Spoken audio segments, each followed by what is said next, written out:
We all live in a world of accountability. Nowhere is that more evident than in our schools. We're going to unravel the mystery of student assessment when we come back. In January, it's so nice. While swimming on sliding ice. To sip hot chicken soup with rice. Sipping once, sipping twice. Sipping chicken soup with rice. It ain't right to go away. Too far, stay home all day. And dream about hot soup all day. Home right once, home right twice. Eat chicken soup with rice. Chicken soup with rice. Hi, I'm Bruce Grantham, and welcome to Our Children, Our Future, a program about education in the South San Francisco Unified School District. Last month, all of the Bay Area newspapers had front-page stories on public school test scores and how these scores compare to other schools and other school districts. Parents are often choosing schools and even where they live based on school district test scores. Is this all over the top, or is it necessary?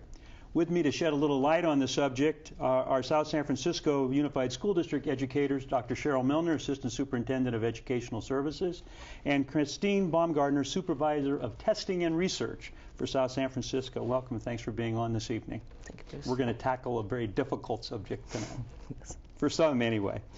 Cheryl, in a unified school district, elementary through high school, you're responsible for student assessment system-wide. What different kinds of assessments or tests do students take in South San Francisco?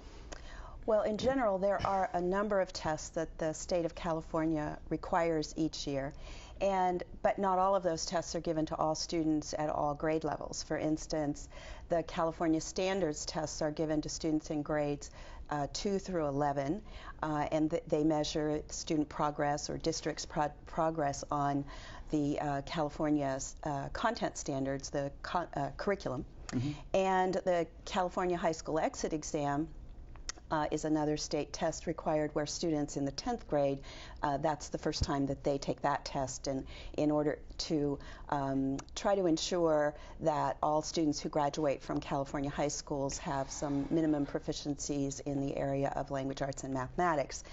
But in addition to the state tests, there are a number of other assessments that are given, district and local and school assessments that are given at benchmark points during the year to measure progress as students go along during the school year.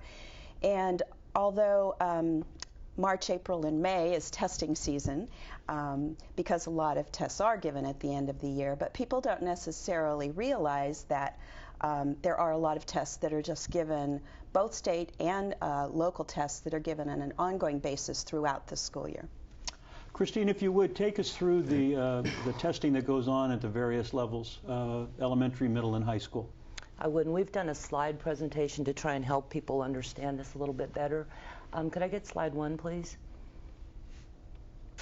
The first major testing program for the state is the STAR program, which is, as Cheryl just mentioned, encompasses the California Standards tests in language arts, math, social studies, and science. It's given in grades 2 through 11, but as she said, some things vary a little bit by grade level. The language arts is given in grades 2 through 11. The math is given in grades 2 through 9. Inclusive, meaning all students take it. It's subject specific in grades 10 and 11. Science is only given in grades 5, 8, and 10. Again, inclusively, it's given in grades 9, 10, and 11 on course ending subject specific. And then the social studies is given in grades 8 through 11. So it's a very, very large testing program, and that's pretty much the major one that most people hear about, besides the Casey. Can the next slide, please? Which is our next slide. The Casey is given actually to students in grades 10 through 12. They take it one time in the 10th grade year. That's the only time they can take it in the 10th grade. They're given 2 opportunities to take the test in the 11th grade year, and then they have 3 more opportunities to pass in the 12th grade year. Currently, right along. We got a little quick there on the trigger, Roger. That's okay. Or Rick. Our next test, major test, is the California English Language Development Test, which is given to all the English learner students or potentially English learner students entering the system. That one assesses students in listening, speaking, reading, and writing, and it's given to all students, again, EL students in grades K through 12, and it's given once a year. The next set of slides are going to cover the district assessments. The first major district assessment we have is a K-5 reading and literacy project called CRLP, and it includes a program called Renaissance Star Reading. This has a whole flurry of components that it assesses because it's a K-5, very individualized and specific reading assessment. It does letter names, letter sounds, decoding, blending, fluency, reading comprehension, and it's given to those students 3 times a year. Next. The next is the district benchmark math assessment, which is given at the end of each year based on the California math standards in grades K through 8. We also encourage the schools to give the Renaissance math test 3 times a year in order to make sure they're tracking student progress. Next, we have the high point placement for English learners, which is given mid-year to determine the placement for the next year for the secondary schools. It's given to students in grades 5 through 12. It assesses English language development, reading, and vocabulary. We have the Heart Proficiency Essay, which is given through grades 9 through 12. It's part of the high school required proficiency. It's given to students in grades 9 through 11 1 time a year, and it's given to those students in 12th grade 3 times a year. Next. We have the 8th grade placement test. This is given to the 8th grade student once a year. It does reading comprehension, vocabulary, essay, and algebra prognosis. And again, that's used to determine placement for high school for the following year. Thank you, Christine. That's a lot of testing. That's a lot of testing. And Cheryl, we haven't even talked about the ongoing assessments that go on in the classroom, informal assessments. What those might look like? Well, a lot of just ongoing chapter assessments, unit assessment, lesson assessments, from informal to formal assessments. So just good instruction just involves the teacher watching students' progress on anything they're doing, and that's assessment also. In addition to at the conclusion of a unit of study or at the end of a lesson to determine did the students really get what we were talking about today, and do I need to adjust instruction tomorrow in the classroom. So really assessment happens all the time. Right, but the public only hears about so much of what Christine outlined for us previously. We're going to end this segment a little bit earlier because in the next segment we're going to explore the question, do schools test too much? So stay with us when we explore that very interesting question. January is so nice, while swimming on the sliding ice. Prudential California Realty is pleased to support the South San Francisco Unified School District. With several offices located throughout the South Bay, we help home buyers realize their dreams of ownership and sellers maximize their home investment. Prudential California Realty is a longtime partner with education, having created the Education Foundation in 1992, which provides grants to teachers throughout Northern California. Prudential California Realty, your partner in real estate. It's one of the hottest political races in California. Nevin versus Papin versus Yee. The race is on to see who will represent San Francisco and the Peninsula in the 8th Senate District Democratic primary. Watch the game as candidates square off on the critical issues. Presented by Wells Fargo. For details, go to www.pentv.tv.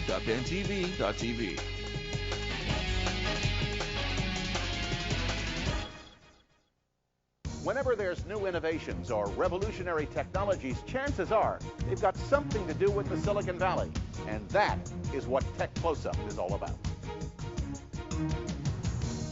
Tech Close-Up is about even more than just bites and chips. We cover the people in your community. We're all over the Bay Area. To find Tech Close-Up where you live, just go to our website at techcloseup.com.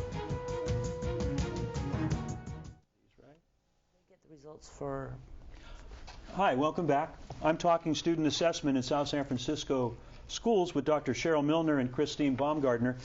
We've had a quick look at all of the formal assessments federal, state, and local that students are faced with, not only in South San Francisco, but in most school districts in California. I have to ask this question, Cheryl, because I know everybody that's watching this and parents are always asking this question too. Is all of this testing necessary? Well, as Christine pointed out, not all of those tests are given to all students all of the time, so it is a lot, but maybe not quite as much as it seems for any one child. And I guess I would have to say that different tests are given for different purposes.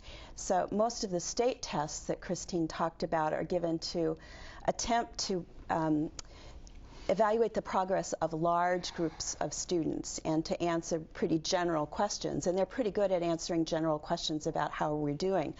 But you mean how we're doing as educators? As educators, as a or how we're doing in the state of California and how we're doing as a district. Right. Because the federal government's always looking at how the states are doing and comparing states too. Absolutely. Right. But they can't measure everything when you start looking at an individual child. They can't measure everything that individual child knows. They would have to be way too long. I mean, we already think they're pretty long, but actually they're relatively short. And oftentimes aren't those the teacher assessments that the teacher's using in the classroom maybe more indicative of what the student really knows? Right. So they can't measure everything. They don't get very specific about exactly what the child's real needs are or strengths are. And because they're given to large groups of students, they have to be relatively short and they have to be easy to give and easy to score. So most of those types of tests are multiple choice kinds of tests, and I'll give you an example of that in just a minute. But there are other tests we give that are really specifically designed, and Christine talked about some of those too, to give specific information to assist the teacher in instruction today and tomorrow. Specifically, what do I need to do for this student or for this group of students?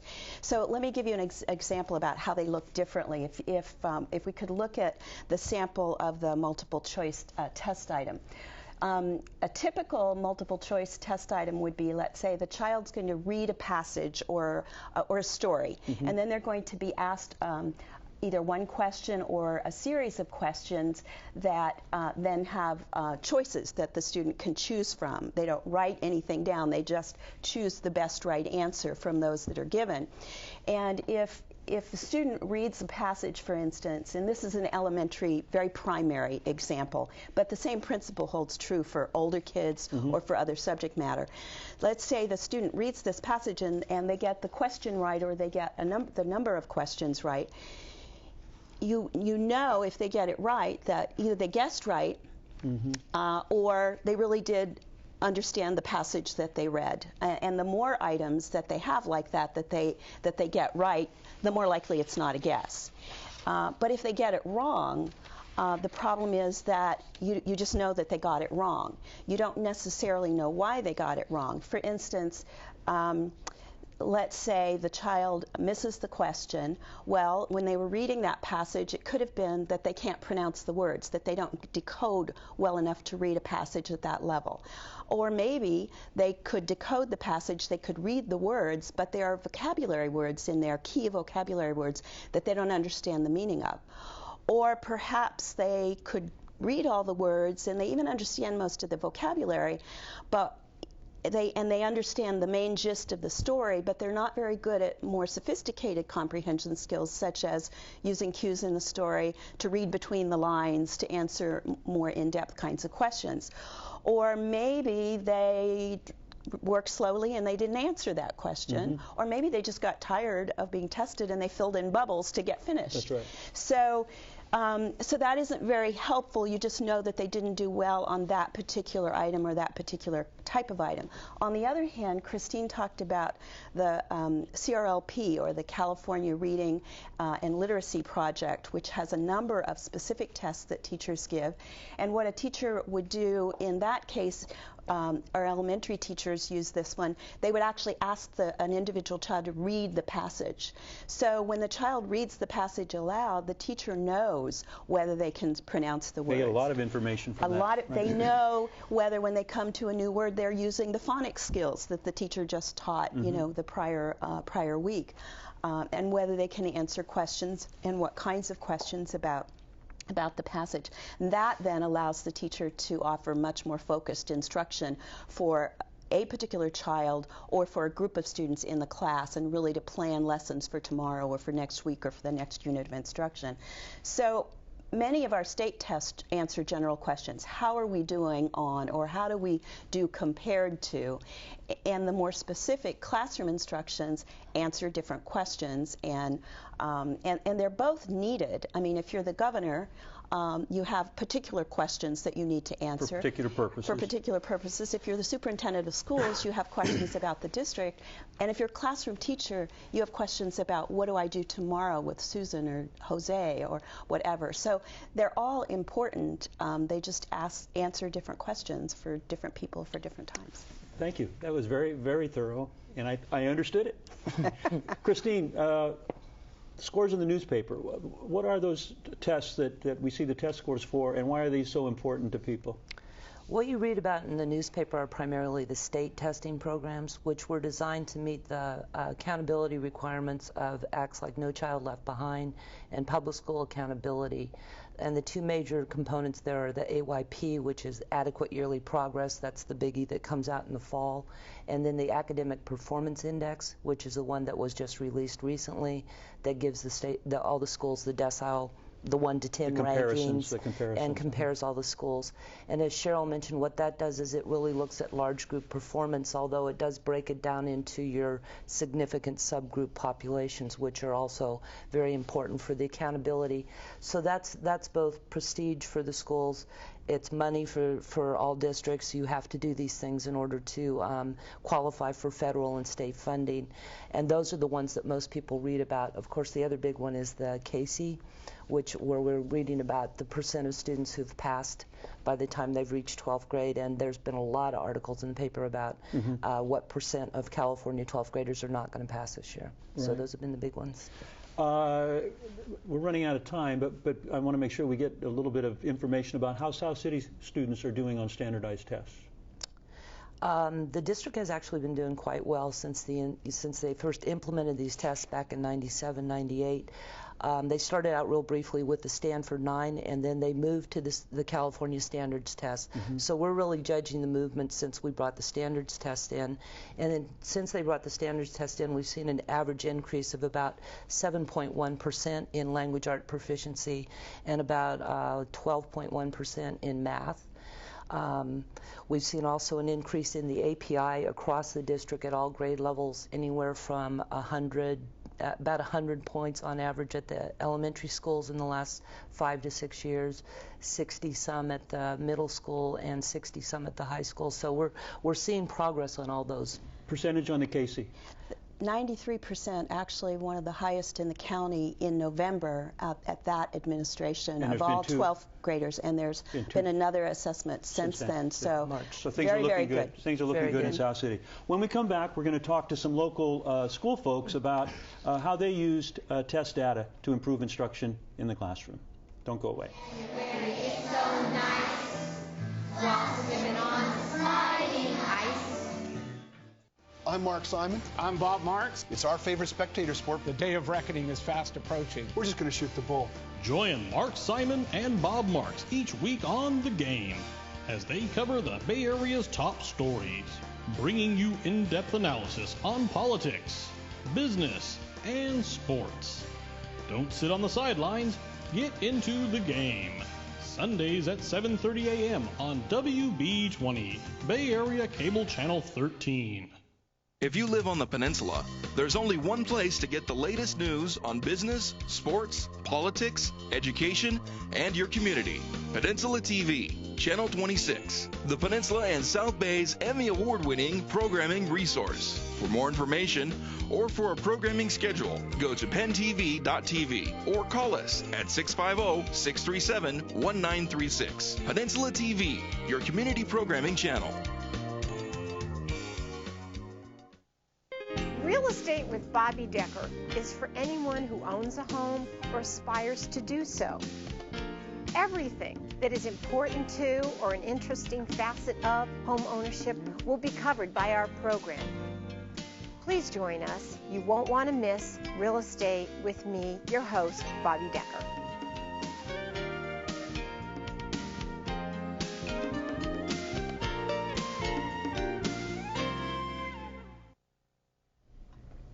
All of the assessments we've talked about tonight generate a lot of data about students and about instruction. So how does a school, how does a teacher use this data from these various tests? With me to talk about the use of test data are Gloria Velez, principal of Los Cerritos Elementary School, Chris Stone, teacher at Bury Elementary School, and Mike Schneider, reading and English teacher from El Camino High School. Thank you for coming on with me this evening. Thank you. Thank you. I know, and we're right in the middle of test time. We're getting ready for the big push of the test season that Cheryl was talking about. A lot of assessments, a wealth of information. Gloria, what assessment data does a principal use? What do you use? Well, we virtually use all of the testing data. We start with the local assessments. We look at the CRLP, the California Reading and Literacy Project test, and we move on to the math tests that are given in the district as well as the writing test.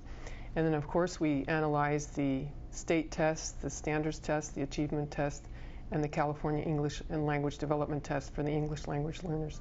What kind of decisions do you make based on what you see? Well, we determine what the strengths and the needs of the students are, and we also find out how effective our programs have been. And then we use all this data also to design our school site plan for the year. And with all the monies that we receive from different sources, whether from state or federal sources, we apply those monies to perhaps employ additional instructional assistants, additional programs, or purchase additional materials. And that way we can meet the needs of all of our students. So in the instructional program, you look for gaps, maybe that the test data shows that there may be some gaps, and then you take steps to fill them, whatever that might be, and either with staff development, working with teachers or specialists or whatever it might be. So you kind of use it in a very global sense, yes, as well as using it to target specific students. Chris, I know Bury has a reputation for using test data a lot. In fact, yes, I think Cheryl's office said they can't get enough information. How do you folks use test data, and you in particular? Well, as soon as school is out and the standardized California test scores are in, our district has a great program called Lighthouse Cruncher, and it takes all of the students' scores and puts it onto a computer, and I can look at the students that just left my grade. I can look at their test scores. I can look what they did in 4th grade and in 3rd grade, and I look to see as they're exiting, did they make growth? And were there any areas that maybe they dropped in, or any areas that could show a flaw in my program that I could supplement for the incoming students that I have? I look at the 4th grade students that are coming into my 5th grade class, and I look to see how did they score, where are they in, are they advanced, are they proficient, are they below? My goal is to get everybody to proficient, so I might look at the proficient students and look to see, well, they're just barely proficient. So I'm going to have to work extra hard to support them to keep them proficient. I want to keep my advanced, and I want to bring all my students that are not proficient and below up to show some growth. So the standardized test is the first thing we look at. And then once our students are in our classroom, we do informal assessments.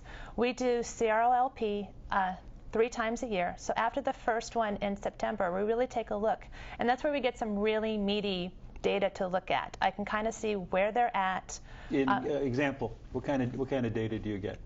Well, I can kind of tell, especially with reading comprehension, if they're not doing well on the standardized tests in reading comprehension, I can tell from the CRLP where the problem is. Is it fluency, that they read very slowly and it takes them a very long time to get through it?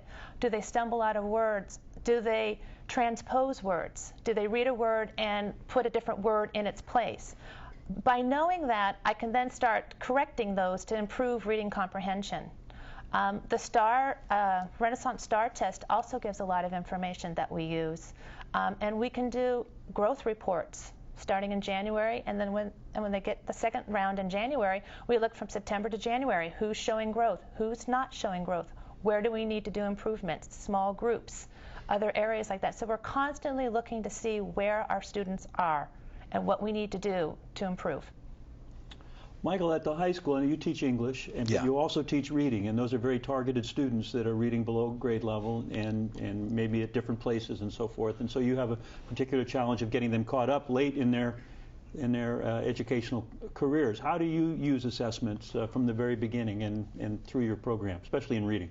Well, we have 9th graders who come in 3 or more grade levels below their grade level, so we try to accelerate the program So assessment is more important in determining the right materials for the students to use, and we need to keep them at a success rate, something that's not too challenging for them, but something that they're going to be comfortable with, and that's important to do. So we try to stay between a 70 and 90% success rate, and if the kids can go beyond that, then we move them along as fast as they can go.